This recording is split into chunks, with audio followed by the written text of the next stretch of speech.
آقای هریس که فامیلیشو نمیتونم بگم باز امسال کار خودشو کرد.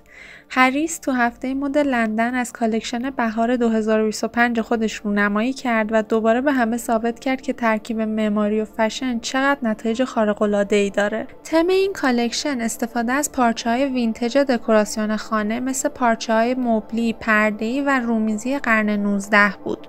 هریس با انجام این کار هم با ترند مد پایدار همسو شد و هم به این پارچه‌های مسحور کننده یه زندگی جدید بخشید. علاوه بر این تمرکز هریس در این کالکشن الهام از معماری و مجسمه سازی در ساخت لباس‌ها بود. برای همین فنردوزی‌ها و کورست‌ها نقش مهمی در ساختار لباس‌ها داشتن.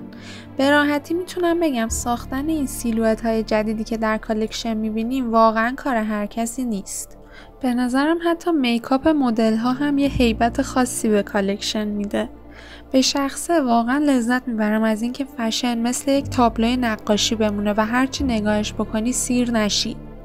لازم به ذکر لباسهای آقای هریس امسال جزو بهترین های متگالا هم بود. حالا درسته میگم آقای هریس، ولی این مرد انقدر خوشگله که من 2 سال تمام فکر میکردم زنه، فقط موهاش.